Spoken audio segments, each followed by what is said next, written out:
Hi everyone, my name is Dan Samaluka and this is delivery 2 for my capstone in data science at UMBC.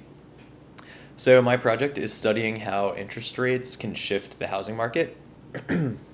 So my hypothesis when I started this project was that falling interest rates will lead to spikes in demand for homes, and this will temporarily raise home values, creating less favorable market conditions for buyers. So I wanted to start off by comparing the relationship between some key housing market metrics and the Fed fund rate. The Fed fund rate. So if you look at the leftmost column of this parallelogram, you can see how the Fed fund rate relates to that. And so there is mixed evidence suggesting interest rates are negatively correlated with favorable buying conditions. So there are some noteworthy negative correlations. We can see that the month-over-month home price is negatively correlated with the Fed fund rate. And what this means is that the relationship between that interest rate and the direction that home prices are changing in is negatively correlated. In addition, the median list price is also negatively correlated with that interest rate.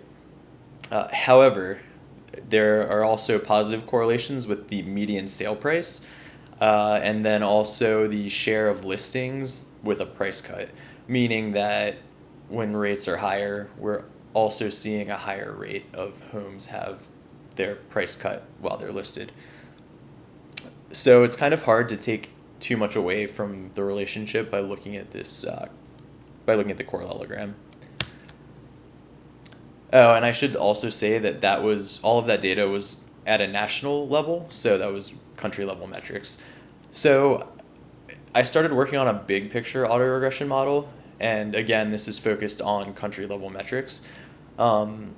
So I looked at country level HPI and then the Fed fund interest rate. And for home price, what I looked at was rather than taking an index value, I looked at the change in the index value month to month, and that's what's plotted below. So I did this because a key assumption with an autoregression model is that the data is going to be stationary. So what that means is that the mean, the variance, and the autocorrelation are not changing over time. And so I thought comparing the rate of change month to month, whether it be increasing or decreasing, would be better. So to check whether or not the data was stationary, I ran a seasonal decomposure analysis. And so you can see the results of that to the left.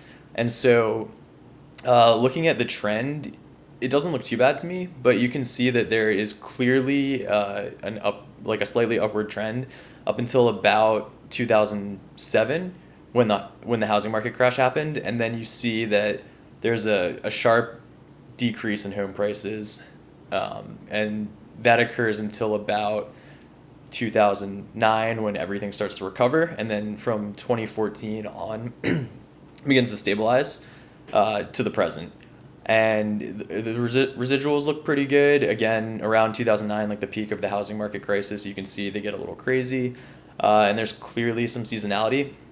So to confirm whether or not the data set was stationary, I ran an augmented Dickey-Fuller test, and the results of that can be seen to the right. The p-value was statistically significant at 0.12, indicating that this data was not stationary, and so some type of transformation needed to be done to make it stationary. And so it also noted that the number of lags, the seasonality of the data set was 11 periods. So what I did to transform the data set was I took the annual rolling average month over month change in home price, and subtracted that from each data point. And then I went and I reran the seasonal decomposure analysis over the data set. And so now you can see, looking at the trend, if you look at the y-axis, the spread is much tighter than it was previously. And rerunning the Dickey-Fuller test, you can also see that the p-value is much lower and that the data is no longer stationary. So Now the data could be used to train an autoregression model. And what I did was I took 10 years of training data. I looked at 1992 to 2002 and trained the model with that data. And you can see a comparison of the training data versus,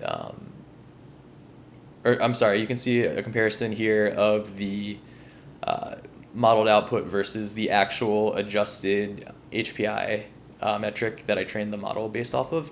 And so around 2002 is when the forecast begins. And you can also see, looking at the correlation matrix of residuals, that there was a negative correlation between HPI and the Fed fund rate.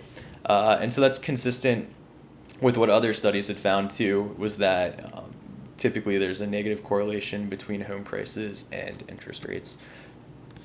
So there's still a lot of work to do. The example that I showed in this presentation was very big picture. There needs to be more analysis done to drill down locations impacted by rate changes, so like region and state, things like that. I also want to change the training and testing timeframes to incorporate time-based cross-validation. In addition, the model results that I showed you were based off of data that was transformed. I need to transform that back. And then the models also need to be developed incorporating other factors than just rates and home prices. And then I want to start working on some visualizations as well.